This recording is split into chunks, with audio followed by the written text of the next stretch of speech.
Zašto se opredjeljujemo za ovaj put i zbog čega ćemo uz Allahovu pomoć na ovom putu ustrajati?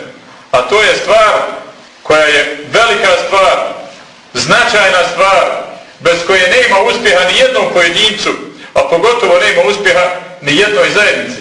A to je tevakul i oslanjanje na Allaha subhanahu wa ta'ala.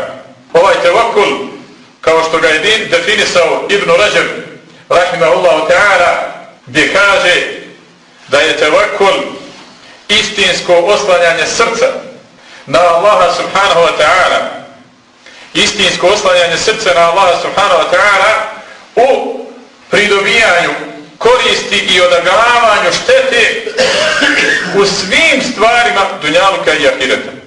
Ovakav tevakul, da se čovjek do kraja i sasvim osloni samo na Allaha subhanahu wa ta'ala svojim srcem, jer oslonac je u srcu, svojim srcem da se osloni samo na Allaha subhanahu wa ta'ala i da se ne oslanja ni na kog drugog u svim svojim stvarima i dunjaluka i ahireta, ne može se postići ovaj istinski tevakul dok se ne bude potpuno i čvrsto vjerovalo u savršenstvo Allahovi subhanahu wa ta'ala svojstava.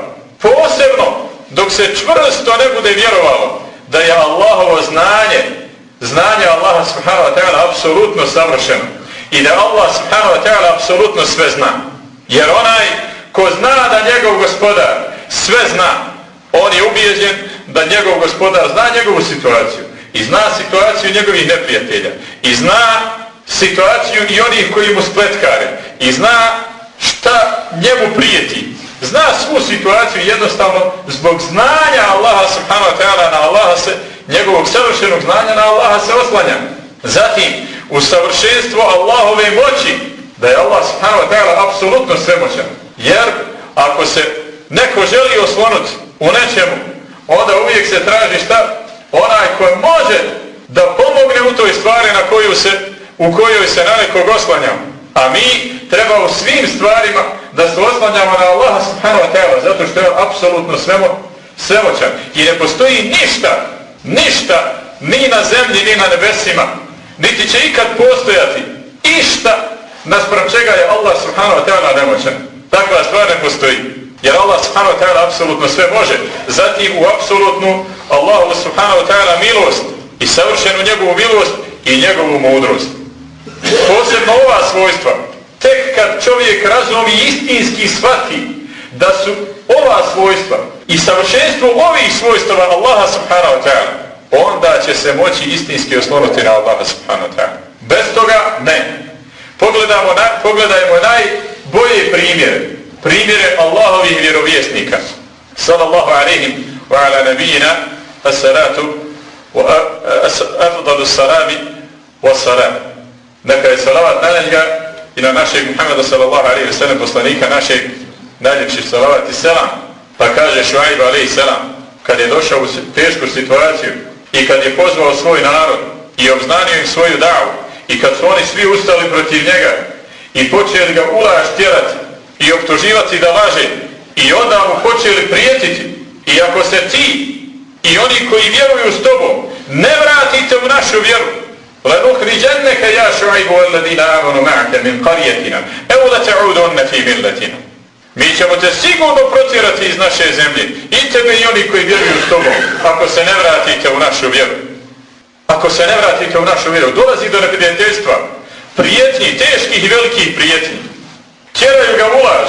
Sve su ove stvari koje mi još nismo preživjeli. Možda samo neke dijelove ili naznake toga, pa smo već osjetili veliku tegobu kad nas tjeraju u laž i kad nam prijeti. Ali ovo je bila ozbiljna, sasvim ozbiljna prijetnja. Pa šta u ovoj situaciji? Ovdje dolaze ovi mudraci pa nam savjetuju, razne savjete daju. A mi kažemo, pogledajte Šuajba alejhi selam. Jel pribjego, jel pobjego? Ne. Nego kaže, vesija rabbuna kulle šejin ilma. Naš gospodar sve svojim znanjem obuhvata. Allahi tevakkelna. Na Allaha se mi oslanjamo. Pogledajte ovo. Kad su ih pritisli i prijetili i u lažu gonili, nisu pobjegli, nisu pribjegli nikakvom lukavstvu, ničemu, nego su otvoreno rekli šta? To što vi nama prijetite, tako? Nećemo se mi vratiti u vašu vjeru nakon što je nas Allah iz nje izbavio nas iz tih vaših zabluda. Nećemo se mi vratiti osim ako Allah hoće. Znači opet totalni oslonac i apsolutno oslanjanje na Allaha, osim ako Allah hoće da se mi vratimo. Ako Allah naredi ili nešto drugo bude htio, naš gospodar sve svojim znanjem obuhvata, Allah sve zna. Pa vidite, Šuajb alejhi selam svjestan Allahovog znanja, zna Šuajb da Allah zna i za njega i za Šuajba i one koji vjeruju i zna za njihove prijetnje njegovog naroda i zna šta njegov narod radi. Zato kaže, na Allaha se mi oslanjamo. I to je primjer Šuajba, gdje Šuajb ističe šta? Svoje znanje i svoje razumijevanje apsolutnog Allahovog znanja. Zatim pogledajmo drugog poslanika, Huda alejhi selam. Kad je pozvao Huda alejhi selam svoj narod, kad ih je pozvao, onda su oni rekli ono što on govori, tako nazvali su ludošću. Kako? Kažu, in naqulu illa taraka ba'du alihatina bisu. Mi ne mislimo ništa drugo osim da su te neka naša božanstva, obzirom da ti u njih ne vjeruješ, da su te neka naša božanstva, pošto ti u njih ne vjeruješ, je tako, da su se razljutila na tebe, vidite kako oni to povezuju i kako razumijevaju. Da su te neka naša božanstva izludila, znači da su ti se naša božanstva osvetila, neka naša božanstva tako što su te učinila ludi, pa je to što ti pričaš šta? Ludost. I tvoje stanje, to je teško i nezavidno stanje je zato što su se rasrdila na tebe neka naša božanstva. I vidite sad ovu retoriku. Ovo je vješto od strane nevjernika prikazivanje situacije da bi se ljudi odvratili od slijeđenja Huda alejhi selam. Pa šta kaže Huda alejhi selam? Kad je vidio snagu njihove zavjere i spletke i njihove retorike, šta kaže? Inni ušhidu Allaha vašhedu enni bari'um mimma tušrikune min duni. Ja Allaha pozivam za svjedoka, a i vi posvjedočite da ništa nemam ja da se odričem vaših božanstava kojima vi širk činite, ibadet činite mimo Allaha subhanahu wa ta'ala. Fekiduni džemijan. Ovo je vrhunac, braćo. Fekiduni džemijan. Svini spletku spremajte. Svini zavjeru sad spremajte. Svi odjednom sad navalite na mene. Vola tom virun. I nimalo mi vremena ne ostavljajte. Ne dajte mi da se snažim. Ne odgađajte mi nimalo. Odmah sad navalite. Zašto? Kaže, inni tawakkaltu ala Allahi rabbi wa rabbikum. Ja se oslanjam na Allaha, mog i vašeg gospodara. On je gospodar i moj i vaš. Na njega se ja oslanjam.